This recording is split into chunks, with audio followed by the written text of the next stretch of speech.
My name is Tanaya Bible. I'm a psych major and a senior here at Concordia University, St. Paul. So where I went to was Jamaica, and we visited the Robin's Nest Orphanage. It was amazing. Some major differences between our culture and theirs is the type of language they use in the phrases. So for instance, if we got someone wet, we'd be like, "Oh, you got me wet." They say things like, "Oh, you wet me down," and things like that. So their lingo is a little bit different than ours. So it's fun to hear them talk and try to adjust to what they're saying.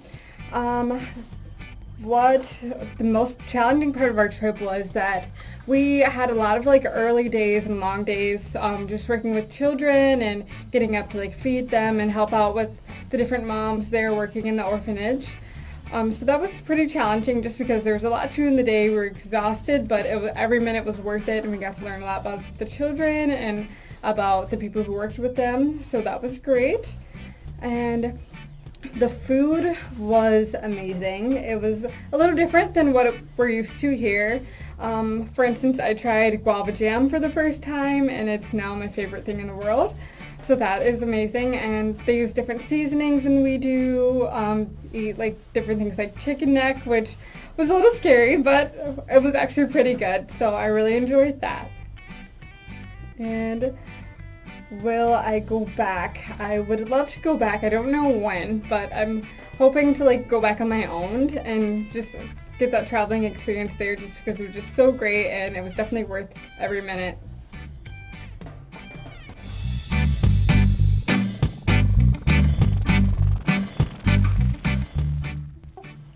Hi, my name is Sophia. I'm a junior. My major is Christian ministry. I'm in the DCE program, and I went to Jamaica. So in Jamaica they speak patois, which is a French-English dialect, and I really enjoyed hearing the kids at the orphanage say, "You thief me." So instead of saying, "You stole from me," they would say something very short and kind of broken sentences, and we would say it in English, so I thought that was fun. Were there any cliches that were proven true or false? I think one cliche is that Jamaica time definitely is true in some circumstances. So when you say, "Hey, I'll be a little late," we in America would say maybe 5 to 15 minutes.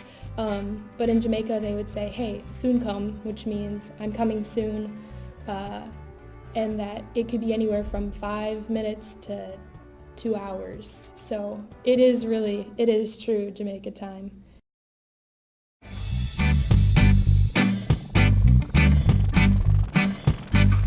Hi, I'm Maria Brown. I'm a nursing major here at Concordia, and I went on a service trip to Jamaica with a group of students and staff. On this trip I learned a lot. I learned how to live more in the moment, and I learned how to live like a child. On this trip I built great relationships with students I never knew before and staff. It was one of the coolest ways to bond with people from Concordia. I would highly recommend going on a service trip. It builds community here at Concordia, and you get to experience some wonderful things. One of my favorite memories from Jamaica was our last day at Robin's Nest. We were all sitting outside, and Pastor Tom started playing his guitar, and all the children started singing and dancing, and we were all worshiping together, enjoying our time since we were about to leave, and just seeing the bonds that everyone had formed with these children in such a quick time. It was bittersweet because we had to leave that day, but later that day we got to go snorkeling and see some of the sea life and experience some of the culture in Montego Bay. It was such a cool experience, and I highly recommend studying abroad and especially going on a service trip.